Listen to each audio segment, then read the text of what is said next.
Lopes fans, welcome in. My name is Brendan Williams, and this is Go Lopes Radio. It is mailbag time.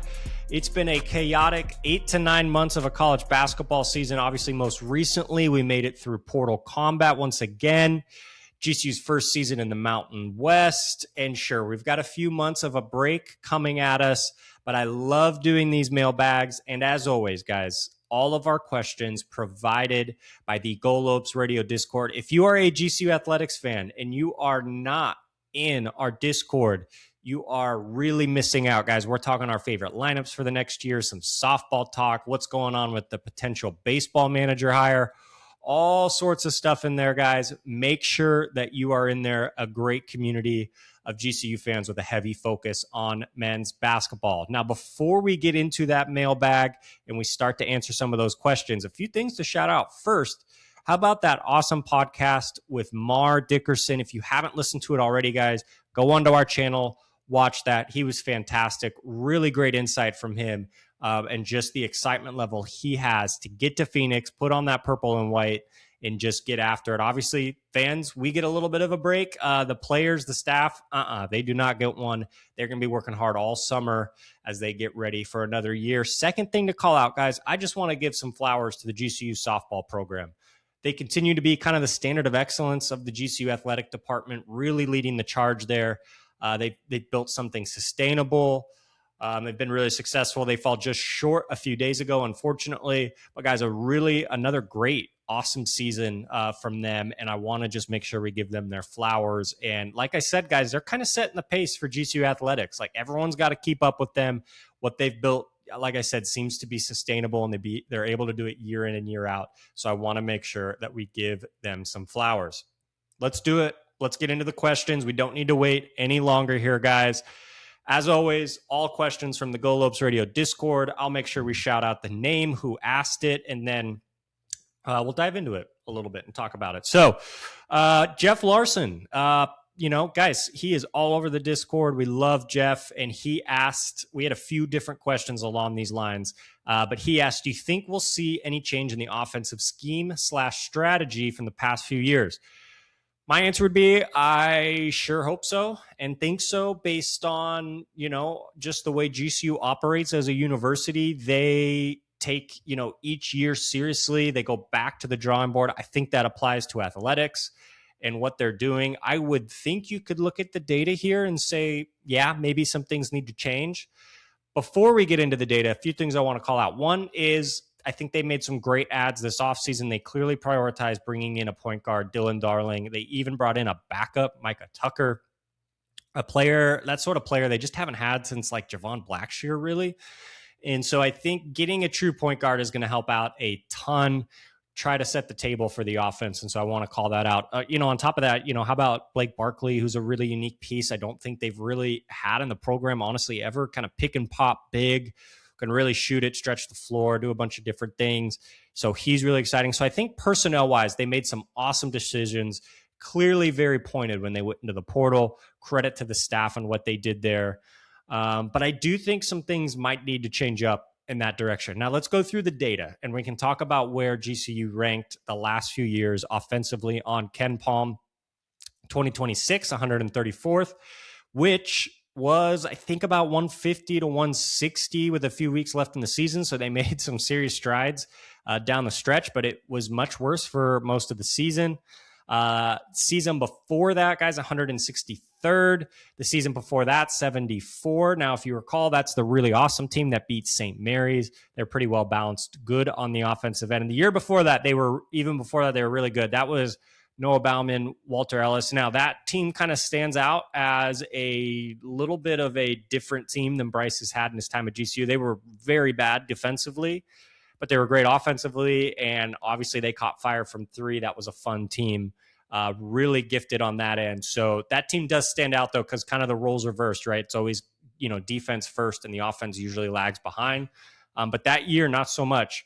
So I think when you just look at the data, guys, I think that things have to change. I don't know what that is. I think that, we called out a lot of the really important things, having a true point guard to calm them down in certain situations, to stop the bleeding on those big runs, to get certain shots Another thing we talked about is just how much the guards handle the ball. And it's like, hey, knock yourself out, drive to the basket. If it goes great, cool. We're all going to hang out over here and you just drive and whatever. And it felt a little disorganized, not getting into sets. Another thing we've talked about is just not getting out in transition and getting easy shots. Specifically, those transition threes are really deadly. A lot of teams made those against GCU this year.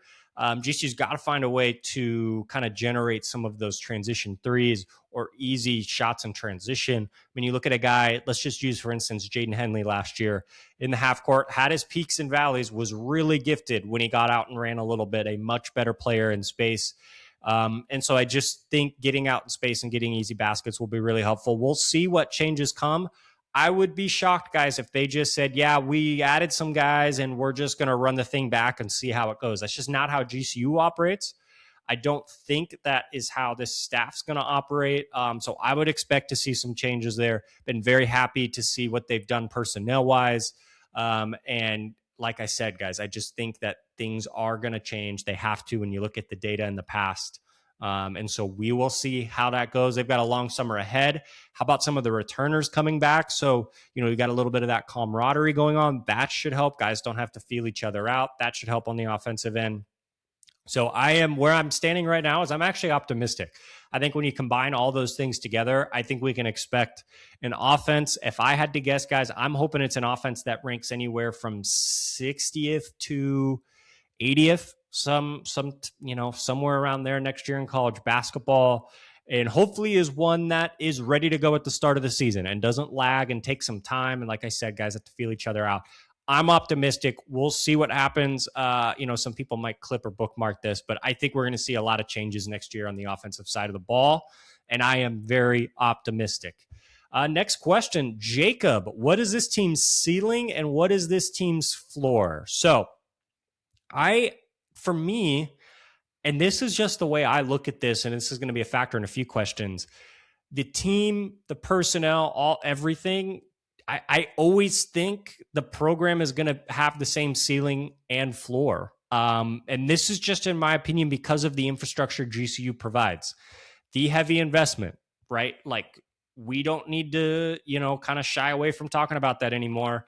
GCU spends a ton of money, more money than anybody else in the Mountain West, I would imagine, when it comes to basketball. And so I think that just provides a really nice floor, where I don't think they're going to ever finish bottom half in the Mountain West. I just don't think that's really possible. Things would really have to go bad. So let's talk about that floor first, since I kind of mentioned that. You look at this last year, they have some really highs, some low lows. They lose some games they shouldn't. Kind of a blend on conference. They don't do anything or prove anything in the non-conference. They get that 3-4 seed. I could see that happening again this year, even in a Mountain West that's not as good. So I think the floor is that 3 or 4 seed Mountain West, and they get to Vegas and something goes wrong again. And just like happened against Nevada, you get one game, bam, you're gone. One bad little 5-minute stretch at the start of the second half, you're packing your bags and going home. I just think that's always going to be on the table. Now, things that would factor into that, obviously injuries, and it's not an excuse because everyone deals with injuries. You looked at this team last year, obviously Caleb being hurt was a massive factor. Injuries do play a role. That's the bottom line, and they can happen. Ty on the year before. So I think that's one factor. The next thing is just the shooting is just bad. I think that's something to keep an eye on with this group that could really go either way, is if this is going to be a team that can really shoot the ball, force teams to guard them out on the perimeter. That's going to open up a lot of other things if they can. But you could see a world where if you're looking through the pessimistic lens, like, hey, this team can't shoot the ball, they're just going to go under every screen. They're going to pack the paint. Life's going to be hard for FA down there, and they're just going to kind of be clunky on the offensive side of the ball. I think, it'd take a lot of those factors to get into that 3-4. I don't know about a 5 seed. That would just be so hard, in my opinion. But, anything's possible. And that's, I think, the floor for this team this next year is that kind of 3-4 seed in the Mountain West. And they get up to Vegas. Something doesn't happen. The non-conference schedule sucks, and they don't prove anything in that. and they just go home again. That, I think, is the floor. Now, the ceiling, on a much more kind of optimistic sort of route, I have them, like, again, much like that Tyon Ray Harrison team, I could see them going to the second weekend. That team was really close to making it to the second weekend against Alabama. And the reason I could believe that, if you're saying let's switch that and go through a optimistic lens, it's the continuity, right? The players returning. That's a really helpful kind of additive thing. Those guys take steps forward. Like, you see Mackay, he gets better. He's more like Mackay that you saw in conference play, really confident, and a real leader. You see Caleb, he's making a ton of threes. He's cut down on some of those turnovers. And then you see FA, who just takes a massive leap, which I think is in play. And all those guys do great. Dylan Darling comes in. He's that true point guard leader, kind of reassures this team and gets them settled in big moments. And then obviously the improvement shooting wise. I think that's going to, like I've said, be a big part of this team's success this upcoming year, is how well they can shoot the ball. And you could talk yourself into, Dylan Darling. Yes, he maybe isn't going to shoot 40%. He's enough of a threat out there. Mackay shows some flashes from the percentage he shot at UTA his freshman year. Caleb takes a ton and makes them. Blake Barkley's coming in and hitting pick and pop threes. I think there's a ceiling for this group second weekend, and they could be, really, really special. That's it, guys, for ceiling and floor. Again, I just think the point we have to reiterate with GCU is that they invest a ton. They are just going to be far out and ahead of everybody else on that front. They're going to have a great home court advantage, and I think that provides some expectations, some pressure, sure, but I just think the floor is always going to be really high with this program. I don't even know what factors could change that. In college sports, things change all the time, but I think GCU is set up really well to succeed there. So let's go to our next question. Cody Ames 15. Since we are definitely taking a step up with the talent on the roster, does that mean our non-conference might reflect that? Maybe some more high major or Power 4 matchups. This was another common question, just like the offense question. And guys, I feel like the Discord has kind of turned into a non-conference schedule complaining sort of place. And hand up, guys, I am one of those people. I wrote an article last year, will always be a non-conference schedule hard sort of guy in college basketball. People are going to go, but Brennan, the this, the that, the high majors won't get back to us. We've got to play a 2-for-1. We've got to go on the road. Like, that's the sport of college basketball, guys. Just how it works. You're going to have to get on a plane and travel. You're going to have to go on the road to tough environments. Yes, that takes the chance of you losing a tough game, like what happened at St. Louis. But I got to be honest, if you flip that on the other way, if you do a bunch of those bye games, you're going to have UC Davis 2 years ago, and you're going to have Youngstown State this last year. Like, that killed their resume. And so I think you can look at it two ways, and I just think scheduling hard is the way to go. Let's look at the data, though, as always. We got to look at the data. We're going to go through the non-conference schedule, and I think this is going to answer our question here of how this is going to look this year.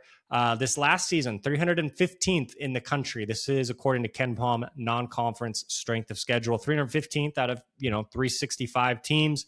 277th the year before. 247th year before that. 173 the year before that. And then at Bryce Drew's really kind of first year post-COVID where you could really schedule 331st. So if we're just looking at this objectively, you can expect a 270th ranked schedule. That's what pretty much has been averaged throughout the tenure of this regime. And guys, I would expect a lot of those bye games, KenPom teams, 175 to 300 at home. They're going to be able to do all those events and the themes and the this and that, whatever it might be. I think it's, again, that's just not where I kind of agree with the scheduling philosophy, but so be it. I would not expect by any means, guys, any sort of crazy schedule. They're probably going to have they've got the Acrisure dialed in right now. Obviously, those are going to be really good games. I would expect maybe a game in Phoenix at the Suns Arena. Maybe that happens against, a low P4 team as we've seen in the past. But I wouldn't expect any sort of groundbreaking schedule. I will come on here and I will apologize and say I'm wrong if something different happens. But that's just, I think, how this has looked. I would love to see just more challenging games. You look at St. Louis, that home and home. That was, I thought, a massive win college basketball wise. And just, for the schedule, they obviously, they win at home and then they get drilled on the road this last year. A really good program. At Louisiana Tech, they did lose. If you recall, that was part of a home and home. They did go to Liberty and win a few years ago. Want to give some credit there. That was also part of a WAC CUSA scheduling initiative, it looked like, based on the website. So I don't even know if they chose to do that. I think they were kind of forced into it, but that was an awesome win on the road. Like that, I think, gets fans excited. So I think where I check out on this personally is schedule hard. If you play those games at home like they've done in the past, you're going to risk losing one, and it's going to absolutely just kill your resume. Youngstown State, UC Davis. I think if you want to engage your fans, you have to play in tougher games. Like in the last few seasons, fans can check out for 10, 14 days at a time because it's like, oh, Team X that's really bad is coming in here, and it's just not going to be that exciting of a game, and we've got to get some groups in here to fill out the arena, whatever it might be. And I just disagree with that. And the thing where I find really weird is the messaging we get from the women's program, where it's, they talked about their schedule this last year. I thought that was great. Winston Gandy wants to schedule hard. It's just confusing when you hear the messaging there and then you see the men's schedule and you compare the two. So it seems very contrasting. And I just think there's a lot of room to grow there. And I think the program would be much better off scheduling harder, playing some tougher road games, willing to, do a 2-for-1, play 2 road games and you get 1 home game, whatever it might be. I know it's hard to schedule for GCU. I get it. But other teams are doing it, and they clearly, if you look at the data, haven't scheduled hard. And I think it's a massive missed opportunity for the program to grow the program, get the team better, and maybe better prepare them for a run and a potential, just an at-large bid, which is really exciting. So that's it for scheduling, guys. I will step off my soapbox. I apologize. Jube, at Jube, Joob. Based on a review of the new players coming from the portal, will there be an improvement in shooting the 3, or will this team remain dependent on ISO drives to the basket as well as a pick and roll game? So I mentioned this a little bit earlier with the offense. I think this is the biggest, not question mark, but maybe fork in the road for this team. The talent is absolutely off the charts. I mean, this is an awesome portal class. I love what they brought in, just knocked it out of the park, just full stop. But the shooting is the one thing. If they can shoot it, everything else is going to get unlocked. Now, we mentioned Dylan Darling, not a great shooter, probably going to get, everyone's going to go under screens. They're going to sag. They're going to try to make him shoot it. So that's going to be a big thing. Is Barkley going to be able to come to the Mountain West and replicate what he did last year, shooting the 3 really successfully, pick and pop, stretching those bigs out? His jumper looks awesome. I'm optimistic on that front.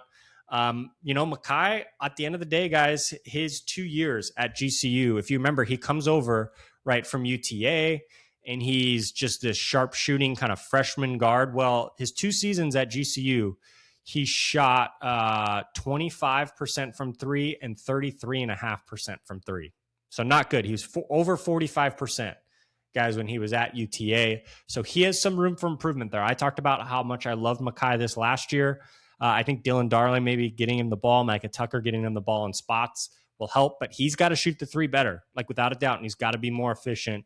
Dickerson has improved the jumper. Yeah, he only took 9 shots. He made 4 of them from deep last year before the injury. If he can shoot it, that is a weapon.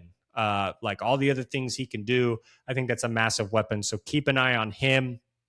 And then, yeah, like I've said, that point guard play, I think, helps out a ton, getting the table set, and then hopefully, again, they can get out in transition, get some of those easy 3s, and I think make them. I think they took some really bad 3s this last year, and I think there's a lot of room for improvement. And just, I think guys who don't shoot the 3 well, like not shooting a ton of 3s and settling. That's just a bottom line. It just kind of has to happen. And sure, some of those guys were streaky and it paid off at moments. But I think when you look at it over a large sample size, just better discernment there, I think, will help a lot.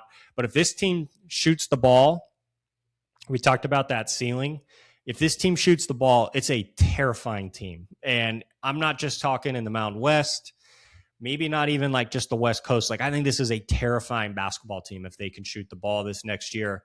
A big if, but if they shoot it really well, watch out. They could make some serious noise. And I think they would be, if they shoot it well, like if you told me, hey, Brennan, they shoot it 37.5% from three as a team next year, 36%, 37.5 would be kind of high, 37%, let's just say, I would say, bam, that's an at-large team, in my opinion. That's how optimistic and how much I love this group that they brought in.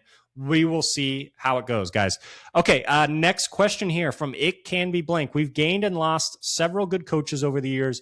What would you say is the best addition and our biggest loss, and why? This is a tough question, and I want to be careful with just the names that I mention. I think the first thing to call out here, guys, is that staff retention. We talked about player retention all last year. Staff retention is tough too, especially in this climate. Guys are moving like never before. Guys are getting fired at crazy rates. So you got to rebuild these staffs, and guys are constantly changing. And so guys are leaving. There's more mobility there. And I think it really affected this program this last year. Makes life tough. Guys finding new homes on the staff. They were able to rebuild it.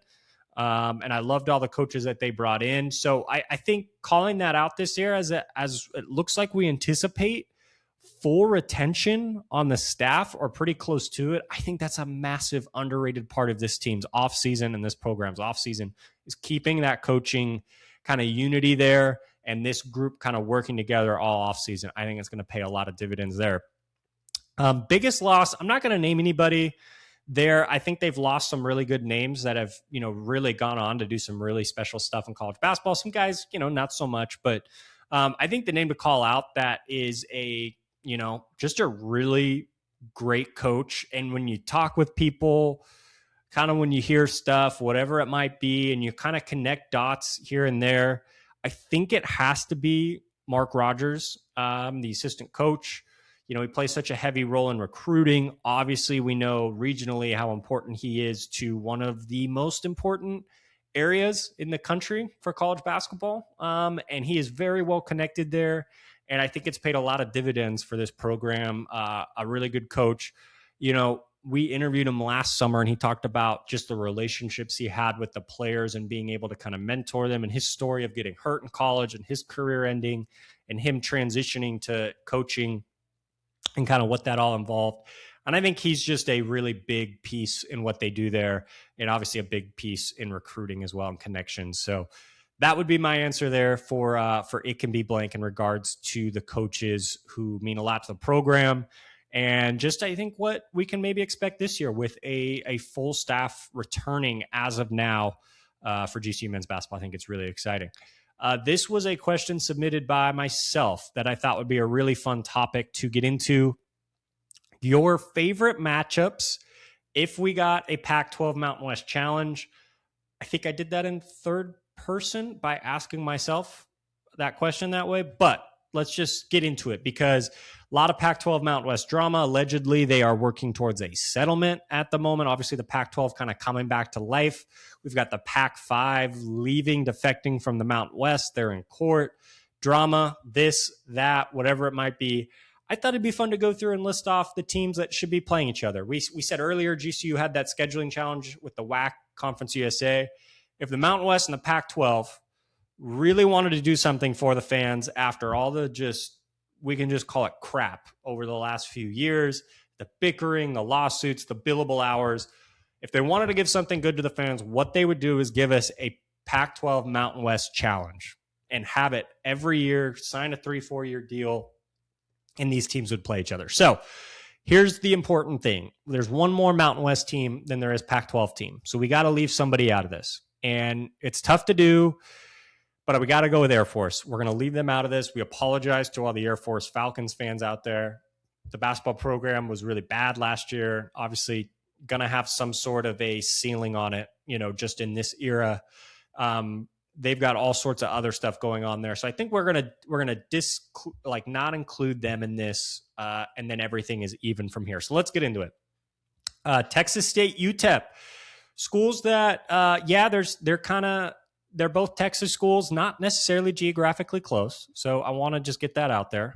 But I think, at the end of the day, they're both from Texas. and they're both newcomers to their conference coming up here.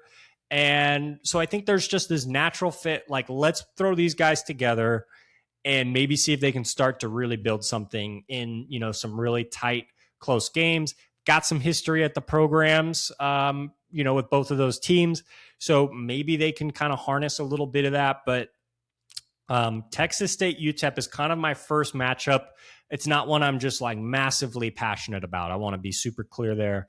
But I think there's a fit there. And this is one where we're putting it in their hands. Like, if they want to get in there, play some really good basketball games, some good environments, they could really raise the stakes there, I think, and make something special. First one, Texas State UTEP. Second up, no brainer, no questions asked, Colorado State Wyoming. The border war, it must continue. I actually haven't heard if they're continuing it in a kind of non-con sort of style moving forward. But this matchup has to continue. They have to play it on campus. They have to switch it up every year. Awesome game, always tight, regardless of how good both teams are. It's always tense, and I think we need to make sure that game continues on. And a scheduling sort of challenge here would help with that a lot. Next up, Utah State, New Mexico. I would say these are the two kind of premier programs in their conferences. When you combine history, cachet, fan bases, they've been good for a while. They've had a ton of iterations. They've got guys playing in the NBA. These are kind of the two, what I would just say, the premier programs in their respective conferences. Let's just take out Gonzaga. They kind of go off to the side there. But two just really good, and I think natural fits. Both schools that are in elevation, so we don't have to hear any bickering about that, playing in elevation. So that's a natural fit. And I just think it's cool for, especially next year. You get Falsev, you get Jake Hall, those two going at it one more time, and I think that would be really great. And the best part, guys, is we don't even have to imagine this. This is happening. They booked a series. We'll see the timing of it if students are on campus. That would be a massive miss, I think, if they didn't have that on campus while students are there. But Utah State, UNM, we want to see that long term. They were able to get it, I believe, short term. Really exciting. That should just be something we get forever as long as the Pac-12 and Mountain West exist as they are. Player of the Year matchups as well. Like I said, Jake Hall, Mason Falsev, they could both win Player of the Year in their conference. Those two get to go at it, and I think that's really cool as well. Next up, guys, SDSU, UNLV, not a perfect fit. GCU and SDSU, I think, are just limited in where they can kind of fit here. Both coaches have said it's just a non-starter playing in elevation. They won't do it. Don't even think about it. Don't ask us to do it. So I think this is the next fit. You look, they both have history. Maybe it's just that they both have some red in their schools, the geographical fit. And this is another one, guys. They announced a home and home, which is great. So we don't even have to imagine this. I think this is a good fit. Can UNLV, can Passner really get that thing humming again? Can SDSU kind of get back on track, especially as they head into the Pac-12? This is something I think could be really great. When you combine Dutcher and Passner personality-wise, I just think that makes this matchup even more funny. I think this would just be a real treat to have those two kind of going at it year in, year out. And so I love the fit of those two playing together. Boise State, Nevada, just kind of two of your just classics from the Mountain West. Just like what we had for the Mountain West this last iteration, the last 10 years or so. Obviously, GCU only playing in 1 year. Just two kind of bigger brands, geographically not super close enough, though, where it's not too much of a pain. Maybe they've underachieved recently, so it's kind of a prove it sort of series. They both kind of like to grind it out as programs on the court as well. Like they play a rough and tumble style. I just like those two feel like a natural fit, and I don't necessarily know why. It's just bigger brands. Then they both, care a lot about football, and I just like how that works and that feels there. So Boise State, Nevada, they should be playing year in and year out. Fun one here, guys, Hawaii and Washington State. This feels right. The hilarious juxtaposition of, no offense to our friends out in Pullman, Washington, and Hawaii, maybe just two of the most topography wise, different places you could imagine. One is a tiny farm town, and one is this bustling, beautiful island with the best weather year round. And so I think it's really funny. Two programs that have a ton of history football wise, too. I think that's fun. And two schools who have just done things a little differently, I think, as well. And I love that they get to play each other year in, year out. Tough on the travel there, but someone's going to have to go to Hawaii. And I think this would be a really fun series for those two programs as they kind of figure out, like, where are they going to be at in this new era of college basketball? We will see, but I think that's a good fit. UC Davis, Fresno State next up. I have this called like the Forgotten Parts of California Bowl. UC Davis just outside of Sacramento. Fresno, obviously, there in Fresno. Two programs, I think, kind of figuring out once again where they fit. Fresno State, I thought, overachieved that last year, and I thought they had a ton of talent, and they lost a lot of that talent. They had to kind of rebuild. We'll see what they look like. And then UC Davis coming in as the new guy, kind of a trigger warning there for GCU fans bringing up UC Davis like that. But I just think Ace is one of those ones similar to Texas State, UTEP, like, get them in the ring. You figure it out. If you want this to be fun, it's geographic. You guys are close. You're kind of similar in competition wise. I think this is the way to go here with UC Davis, Fresno State. We've got two more matchups, and the next one up is Oregon State, San Jose State. Now, San Jose State just did get a massive amount of, I think it was actually an individual donor who donated a lot to their men's basketball program, which is exciting for them. Oregon State looks to be really good, and that new Pac-12 guys, keep an eye on them. They might make a little run at, giving Gonzaga, Utah State, et cetera, a little bit of a run for their money there. Oregon State looks really good. They've built an awesome roster. But two schools who prioritize football, like, they're kind of football schools, old school, sort of universities, been around forever. I think this is a good fit. They're finding their new way in this new era. We'll see if San Jose State can get kind of some energy going up there, and Oregon State seems to be on the right track. I think that's a fun one. And then we end with GCU Gonzaga. And I know what you're saying. Brennan, you cover GCU. Of course, you're giving GCU the best possible matchup in Gonzaga. But I think this makes sense. So just hold on here, guys. GCU has kind of called their shot with Gonzaga a few times.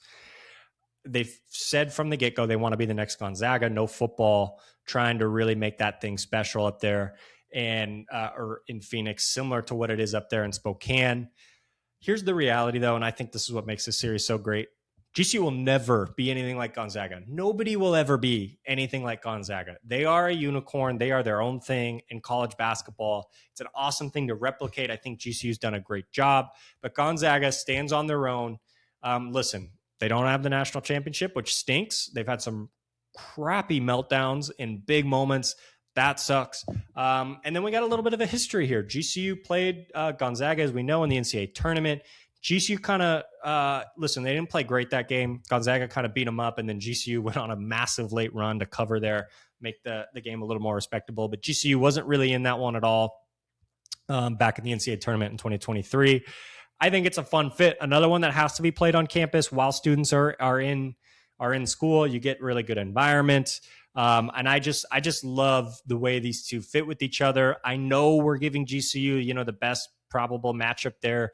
GCU Utah State would have been really fun as well, just with the drama we had there last year. But GCU Gonzaga feels like a good place to kind of settle. And listen, it'd be a tough matchup for GCU, like hands down.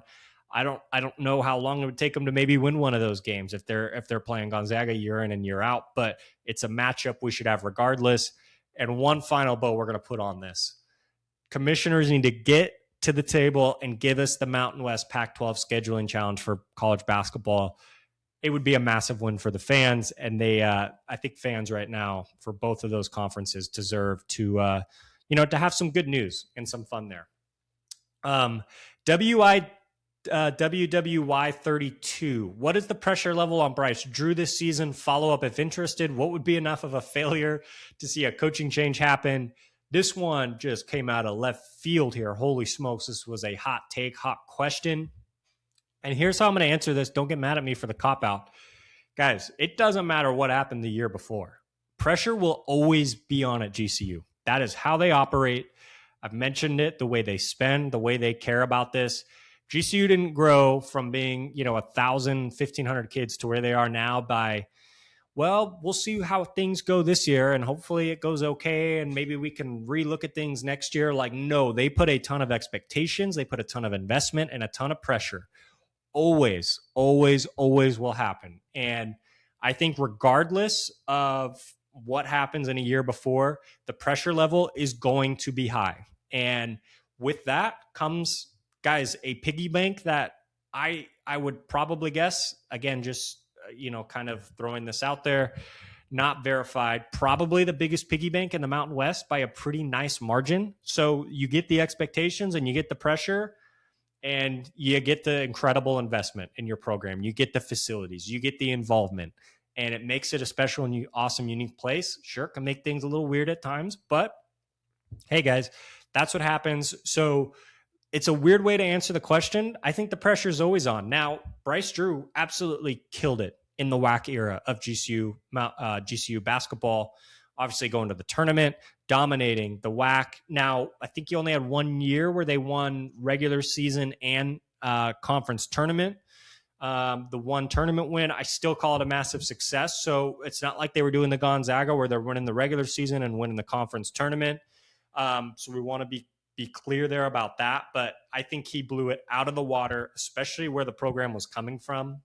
A real down year coming out of COVID. And, the previous regime under Thunder Dan didn't get going. And so I want to give him a ton of credit there. You look at this last year, guys, they get the 4 seed. They're bounced on the first day of the Mountain West tournament. They're outside of the at-large. They lose that tough game to Youngstown State. I don't know what the grading system is. I don't think we need to try to do that or try to get into some hot take here, but probably didn't meet the program's expectations. Like, they want to be playing in the NCAA tournament, just like hard stop. They want to win the conference they're in. And they got the 4 seed this last year and they got bounced in their first game and didn't win a game in the conference tournament. So that will not be good enough moving forward. But the pressure's always on. It will always be on. That's how GCU athletics operates, as much as I can kind of emphasize that. And so I think you've seen Bryce relish in that pressure in the WAC. And so I think now he's got an opportunity to learn from year 1 in the Mountain West, and we'll see kind of what comes here in year 2. Continue to have full support, continue to have the investment. And like I said, with that comes the pressure. And I think that's what makes GCU so special. So excited to see this season how this program kind of bounces back, I guess, if you want to call it that. For the remaining roster spots, what do you think the staff will look for in filling them? Should they choose to go the full 15? I think it's about building a team. And I know it sounds kind of corny and dumb, but we're in this era where guys are leaving and going different places, and building that camaraderie is just tough. Like, it's the travel, it's the moments you have on the road, and those little things really add up. You saw it with Utah State guys who, they returned a ton of guys last year and they were ready to go day one. And a big part of that too are the guys at the end of the bench who work their butts off in practice, who are on the scout team and play really hard and give, the guys in the rotation really good looks, force them to get better, are always coming up behind them, maybe ready to take their spot. Like, that's what has to happen for, really good teams. And so I would expect a high focus on, if you're coming to GCU, like, you got to be a part of this thing and you got to really buy in. And you're not just the guy at the end of the bench grabbing, whatever NIL check that is and hanging out and then going to the next place. Like, the expectations is going to be, you've got to participate. You got to be a part of this team. You got to want to be here, and you've got to improve the culture once you get here. And so I think a heavy emphasis on that, and I think has me kind of excited to see the direction they go. They just added John Wharton to the squad like last week, I believe it was, and I think he just signed. So he's this kind of interesting prospect who is, went to a big high school, didn't play, I believe, last year, took a year off, and now he's back. So we'll see there. I don't expect him to be a massive rotation guy, but maybe get some of those exciting pieces that can maybe bring something to the table. Specialist. I think the rotation's kind of filled out as of now, but we'll see. So I think building that team and getting those guys who want to be a part of it is kind of where they're looking right now. And our final question, guys, I feel like we don't get enough non-basketball questions in the mailbag, which stinks, but we finally got one. Friend of the program, Caleb Duarte, legend in Lope lore and in our Discord. We appreciate that and the support there. Unbelievable question, guys. What would be your starting five of GCU's campus dining options? One thing to call out here that's really sad, I'm going through this, and I think we've got to talk about this a little bit. Bummer to see Sodexo not be brought back, I guess would be the verbiage, and a different company's coming in. So, we're talking about this, and there's going to be some satire throughout this that I think is important. But we do want to call that out. And hopefully, not too many people are losing jobs and they're able to bring those people in. Having worked also in kind of the food at GCU, knowing some of those people, hopefully, a lot of those people will land in a great spot. But guys, let's get into this because I think this is a great question. Your starting five of GCU's campus dining options. So we're starting at point guard. That's where everything starts, right? Like we talked about GCU needing to bring in a point guard. We're going to start with that. This is where I'm going to be biased. If you guys don't know this, I worked at GCBC, was kind of part of the group that helped start it up there. We're putting them at point. And listen, I get it. If it's not your cup of tea, I mean, literally or metaphorically, so be it. But point guard's important because they get things going. They set the table, and you got to have some sort of caffeine in the morning. Listen, I'm a coffee guy, no sugar. Hit me with it, cold brew, whatever it might be. Maybe you're a Stampede guy, whatever, or gal, whatever it might be. I think you got to start with GCBC. You can grab a bite if you need it, which I think is nice. You can get a little versatility there, but you're getting your pick-me-up. You're getting your day started. And, I just think that's what you need out of a point guard. It's not about, going there and filling up and, you're just eating all the food you can possibly eat. I think you're getting your coffee, you're getting your day started, and you're on your way. If that's class, whatever it might be, your activity. So we're putting GCBC. They are at point. We're putting them at point guard, and they are going to kind of dish the rock around for this group. Next up, we got to go to shooting guard. I need production at shooting guard. We talked about the point guard. They've got to set the table. We need pure production. And my take, listen, Chick-fil-A, do I think about it now that I'm not on campus? Obviously, for like 7 years now, I think. I don't think about it that much. I don't really crave it. I don't really want it. But we got to be honest, guys. GCU's, Chick-fil-A's, they're absolute wagons. They work day and night. They put out production. They put out numbers. That's what I need at my shooting guard position. Give me the spicy, no pickles, whatever it might be. We'll add in some fries, which I think, get not so good after a few minutes of ordering them. So you got to eat the fries quick. But they put up numbers. The breakfast is exceptional. So you're getting the lunch and the dinner. You're getting the late night option as well if you need that. But the idea that they can also throw in maybe the best breakfast on campus in the game, shooting guard, versatility. They can shoot the ball, 3-level score, 3-level dining option, breakfast, lunch, dinner, hard stop, Chick-fil-A. You're getting the nod at shooting guard. Forward. So forward's where we like to get a little weird, and I think it's important. We can talk about all these crazy forwards, whether it's NBA, college basketball. Let's go run our test. Now known as Meta World Peace. Jaden McDaniels, a little edgy, just got out of the playoffs, unfortunately. He is a little crazy, and you got to have a little dog in you. You need a little spark, and you've got to be weird. So I'm going with at the forward position, Zyme. Many of you will not know Zyme. That's okay. I wish you guys did, because to me, it's one of Sodexo's best offerings, one of the best things they had on campus. I don't know why more people didn't go to it. I was nearly a daily visitor as a Havoc leader right there next to the office. Fantastic option. I just love how weird and wild it was. Buffalo chicken flatbread was insane. And so, listen, I'm looking here for somebody who's going to be willing to play defense, do the little things. They're a little weird.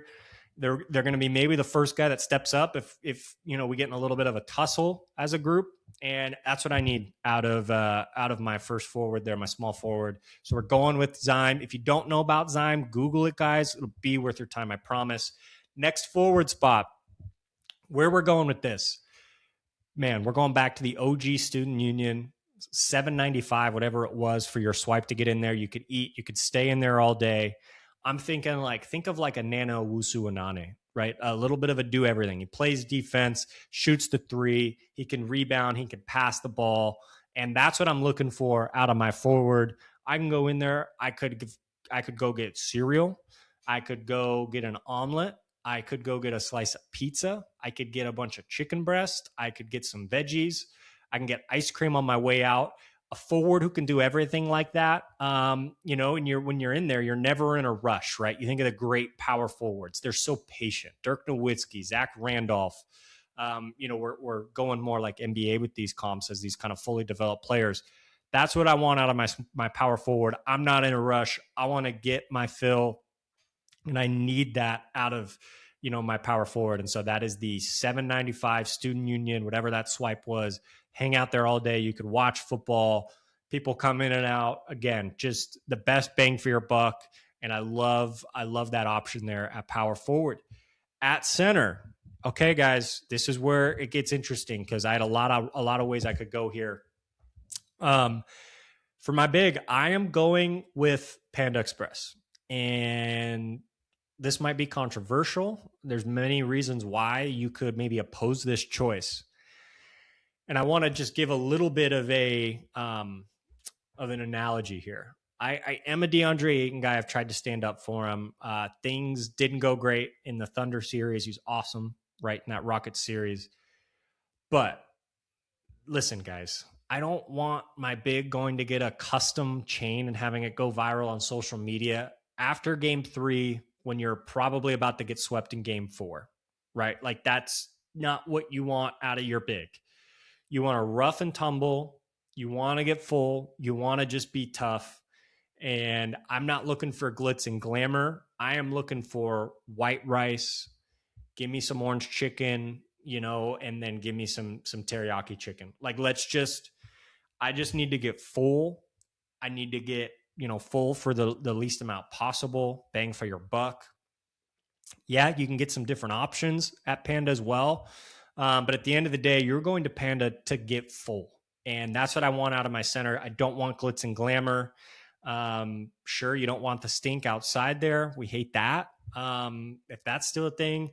But I don't want my big going and getting a custom chain as we're about to get swept. I want my big to meet another big down at the rim, block that shot, get the rebound, box out. Aaron Baines, you know, those big tough guys. Hey, maybe even a little Tyler Barron, you know, like a big guy on GCU's roster, rough and tumble down there. That's what I want out of my big. So, guys, that's my starting lineup. Again, we'll go through it. GCBC at point.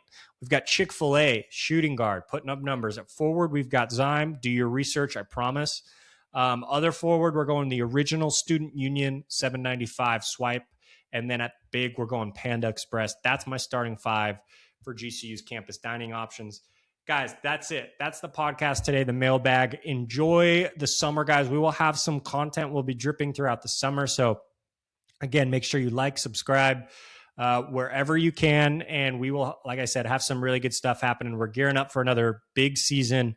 As you know, we added video this last year. We're going to be adding some more things. We're hearing some rumors of intern Blake potentially returning from his study abroad. Really excited for some GCU basketball. We're hearing some murmurs there. So some big things happening for next year for college basketball, guys. We appreciate you listening and tuning in this last year and excited to keep growing this thing. And if you aren't already, make sure you hop in the Discord, guys. So that's it for now. Cheers.